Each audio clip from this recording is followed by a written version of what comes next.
శుక్లాంబరధరం విష్ణుం శశివర్ణం చతుర్భుజం ప్రసన్నవదనం ధ్యాయేత్ సర్వవిఘ్నోపశాంతయే అగజానన పద్మార్కం గజానన మహార్నిశం అనేకదంతం భక్తానాం ఏకదంతోపాస్మహే. ఓం గం గణపతయే నమః. ఓం శ్రీమాత్రే నమః. ఓం శ్రీ గురుభ్యోం నమః.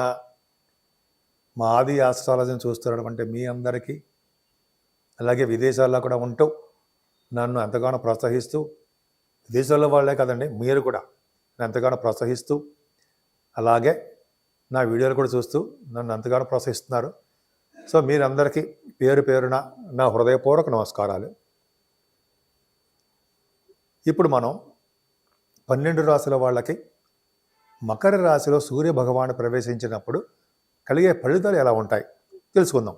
దానికంటే ముందర ఏంటంటే, మీరు మీ జాతకాలు తెలుసుకోవాలన్నా, లేదా మీ ముహూర్తాలు పెట్టించుకోవాలన్నా, ముఖ్యంగా ఏంటంటే మీ జాతకాలు తెలుసుకోవాలనుకుంటే date of birth, time of birth, place of birth చూడాలండి, ఉండాలి. సో మీకు ఏమి ప్రాబ్లమ్స్ ఉన్నాయి, వివాహం ప్రాబ్లమ్సా, లేకపోతే మ్యాచింగ్ అంటారు సార్, వరుడు వధువు యొక్క జాతక మ్యాచింగ్, అది తెలుసుకోవాలన్నా, అలాగే ఇదంతా కూడా మకర రాశిలో ప్రవేశించినటువంటి సూర్యభగవాను కాబట్టి ఉత్తరాయణ పుణ్యకాలం. ఈ పుణ్యకాలంలో వివాహ శుభకార్యాలు జరుగుతాయి, వివాహాలు, ఉపనయనాలు, అలాగా గృహప్రవేశాలు, ఇలాగ అన్నీ మంచి మంచి కార్యక్రమాలు జరుగుతుంటాయండి. ఒకవేళ మీరు మా ఆది ఆస్ట్రాలజీ తరపున, నేను మీ వాడ్రేవ్ ఆదినారాయణరావు, మీరు నాకు పంపిస్తే మీ డీటెయిల్స్ కానీ ఏమైనా మీకు తెలుసుకోవాలనుకుంటే, అది ముహూర్తాలు కావాలన్నా ఇవన్నీ తెలుసుకోవాలనుకుంటే మీరు నాకు పంపిస్తే నేను తప్పకుండా ముహూర్తాలు పెట్టడం కానీ, మీ జాతకాలు చూడడం కానీ అవన్నీ చూస్తానండి. నాకు 35 సంవత్సరాల అనుభవం ఉంది. నేను కాస్ట్ అకౌంటెంట్ అయినా, CMA చేశాను, అకౌంట్స్ ఆఫీసర్గా గవర్నమెంట్ ఆర్గనైజేషన్ చేశాను. ఆ పక్క పెడితే నాకు కొద్దిగా గొప్ప దీంట్లో కొద్దిగా అనుభవం ఉంది కాబట్టి మీకు కావాలనుకుంటే, ముహూర్తాలు పెట్టించాలనుకుంటే నాకు ఫోన్ చేయండి. ఒకవేళ నేను షూటింగ్స్లో ఉంటే నేను ఫోన్ లిఫ్ట్ చేయలేకపోవచ్చు, సైలెంట్లో ఉంటుంది. మీరు మీ కింద నెంబర్కి ఫోన్ చేసినా అయితే మీకు వాట్సాప్ నెంబర్ కూడా ఉంటుంది. వాట్సాప్లో మెసేజ్ పెట్టినా నేను మీకు ఏమి కావాలో అనేది దాంట్లో రాయండి. రాస్తే తప్పకుండా ఈ షూటింగ్స్ అన్నీ అయిపోయిన తర్వాత కూడా నేను ఫోన్ చేసి మిమ్మల్ని పలకరిస్తాను. మీకు ఏం కావాలో కూడా అడుగుతాను. సో మీకు ఏమైనా కావాలనుకుంటే ఈ కింద నెంబర్కి ఫోన్ చేయండి. ఇప్పుడు మనం మకర రాశిలో సూర్యభగవానుడు ప్రవేశించినప్పటి నుండి 12 రాశుల వాళ్ళకి ఎలా ఉండబోతోంది, బ్రహ్మాండంగా ఉండబోతుందండి. అంటే సూర్యభగవానుడు యొక్క పవర్ ఎలా ఉంటుంది జనవరి నుంచి ఇలా ఉండబోతోంది తెలుసుకుందాం. ఈ సూర్యభగవానుడు అంటే మకర రాశిలోకి 14వ తారీఖు జనవరి నుంచి మకర రాశిలో ప్రవేశిస్తాడు. 12వ తారీఖు ఫిబ్రవరి వరకు కూడా మకర రాశిలోనే ఉంటాడు ఆయన.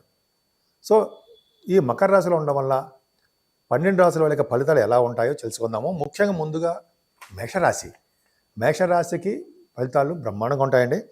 ఈ మేషరాశికి మకర రాశి దశమ స్థానం అవుతుంది. దశమంలో ఉన్న రవి దిగ్బలత్వంలో ఉంటాడు, చాలా పవర్ఫుల్గా ఉంటాడు. ముఖ్యంగా రాజకీయ నాయకులకి చాలా అద్భుతమైన ఫలితాలు ఇస్తాడు ఆయన. ముఖ్యంగా అసలు దశమస్థానంలో రవి ఉంటే ఎలా ఉంటుందో తెలుసుకుందాం. యాక్చువల్గా దశమస్థానంలో కనుక రవి ఉంటే ధనయోగాన్ని కలిగిస్తాడు. అలాగే సంగీతం పట్ల ఎక్కువ మక్కువ కలిగేటి చేస్తూ ఉంటాడు. అంటే సంగీతంలో ఉన్న వాళ్ళందరికీ కూడా మంచి ప్రజ్ఞ వాళ్ళకి బాగా టాలెంటెడ్ పర్సన్స్ అవుతారు. సపోజ్ మ్యూజిక్ డైరెక్టర్స్ అనుకోవచ్చు, వీళ్ళందరూ కూడా చాలా చాలా బాగుంటుందని తెలుస్తుందండి.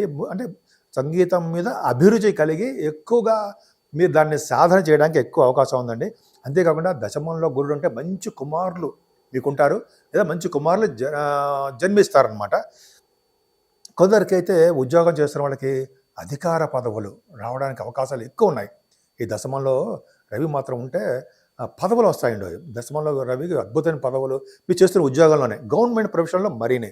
సో దశమంలో గురుడు రవి ఉన్నాడంటే ముఖ్యంగా గవర్నమెంట్ ఉద్యోగస్తులకి చాలా బాగుంటుందండి. ముఖ్యంగా ఆడవాళ్ళు కూడా చెప్తున్నాను, గవర్నమెంట్ ఉద్యోగాల కోసం ట్రై చేసేవాళ్ళు, ఇంటర్వ్యూస్కి వెళ్ళేవాళ్ళు కూడా ఈ మకర రాశిలో ఉన్న రవి ఉన్నంత కాలంలో అద్భుతంగా ఉంటుంది. మీరు ట్రై చేయండి, కష్టపడండి, ఉద్యోగాలు వస్తాయి.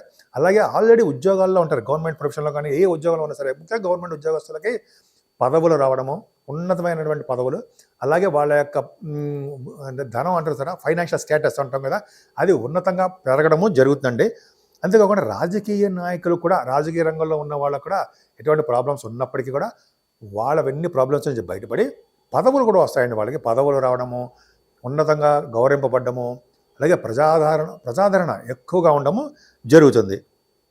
అలాగే దశమ స్థానంలో ఉన్నటువంటి రవి ప్రభావం వలన ముఖ్యంగా ఆరోగ్యవంతులుగా ఉండేది చేస్తాడుంటాయి.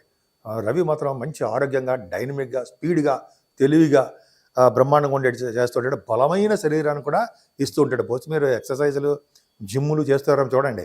అద్భుతమైనగా అసలు మంచి శరీర బలం, మంచి బలమైన శరీరము, మేలించాయి అంటారు సరే, అలాగా మంచి పవర్‌ఫుల్‌గా ఉండడము, అలాగే మంచి పాండిత్యం. పాండిత్యం అంటే మీకున్నటువంటి అంటారంటే స్టడీస్ అంటాం కదా, మీకున్న విద్యలో కూడా పాండిత్యం అంటే టాలెంటెడ్ పర్సన్స్ అవుతారు. ముఖ్యంగా వేద పండితులకండి. వేద పండితులు కూడా మంచి అద్భుతమైన కాలం. వాళ్ళ వేదాలు చెప్తూ ఉంటే అద్భుతంగా మంచి రాణిస్తూ ఉంటారు. చాలా చాలా పవర్ ఎక్కువ. నిజంగా చాలా గ్రేట్ అండి వాళ్ళు. మేధావులుగా ఉంటారు.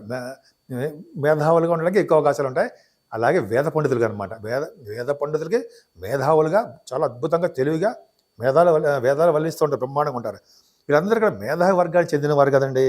అలాగే వీరు సుప్రసిద్ధులు కూడా అవుతారు. ఎవరైతే దశమ స్థానంలో మీ రవి ఉన్నత కాలము మీకు మేషరాశి వాళ్ళకి సుప్రసిద్ధులు అంటే మంచి నేమ్ అండ్ ఫేమ్ గలవాళ్ళు అవుతారని శాస్త్రం చెప్తోంది. ముఖ్యంగా దృఢమైన శరీరము, దృఢగాత్రం కూడా ఈ సూర్యభగవానుడు ఇస్తాడంలో ఏమాత్రం సందేహం లేదు.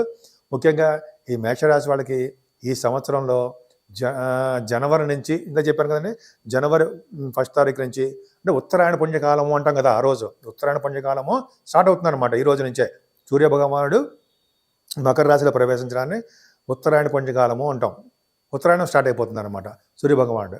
సో ఉత్తరాయణం స్టార్ట్ అవడం అంటే ఈ మకర రాశి నుంచి మిథున రాశి వరకు సూర్యభగవానుడు ప్రయాణించే కాలాన్ని ఉత్తరాయణ పుణ్యకాలము అంటాం. ముఖ్యంగా ఈ రోజు 14వ తారీఖు చేసినటువంటి దానాలు, ఈరోజు మీరు తప్పకుండా దానాలు చేయండి. నది స్నానాలు, దానాలు 14వ తారీఖు చెప్తున్నాను నేను. మీరు చేస్తే చాలా అద్భుతం ఫలితాలు ఉంటాయి.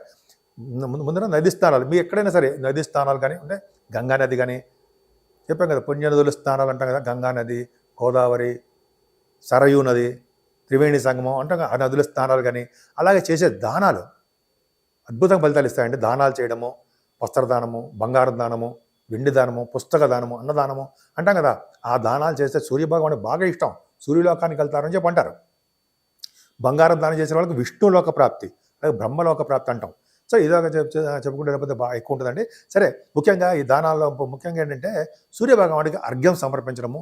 దశగాయత్రి అంటే ఓం భూర్భువస్వహ అంటాం కదండి, తత్సవితవరేణ్యం అవి మీకు తెలుసు. అది 108 సార్లు చేసిన, దశ అంటే 10 సార్లు చేసినా కూడా అంటే మనం అర్ఘ్యం ఇస్తూ నది స్నానం చేసేటప్పుడు సూర్యభగవాను ఎదుర్కొని చేయడం వలన అత్యంత పుణ్యప్రదం. 14వ తారీఖునే ఈ పుణ్యకాలం అంటాం, ఉత్తరాయణ పుణ్యకాలము అంటాం. సో ఈ రోజు చేసే ఏ చిన్న పని అయినా సరే అద్భుతమైన ఫలితాలు కలిగిస్తాయి. ముఖ్యంగా మీ మేషరాశికి సూర్యభగవానుడు మీ మేషరాశిలోనే వచ్చే స్థితిలో ఉంటాడు కదండి. అంటే సూర్యభగవానుడు మంచి చేస్తారు కదా మీకు. సో దశమస్థానంలో ఉన్నాడు కాబట్టి అన్ని రంగంలోనూ మీరు సక్సెస్ అవుతారు. ముఖ్యంగా రాజకీయ రంగము, సాఫ్ట్వేర్ రంగము, ఏ ఉద్యోగాలు చేస్తున్న ఆ ఉద్యోగాలు, అలాగే రియల్ ఎస్టేట్ రంగం, వీళ్ళందరికీ అండి సూర్యభగవానికి ఆశీస్సులు ఉంటే సంపూర్ణ ఆరోగ్యవంతులుగాను ఐశ్వర్యవంతులుగాను ఉండే చేసేవాడు సూర్యభగవానుడే.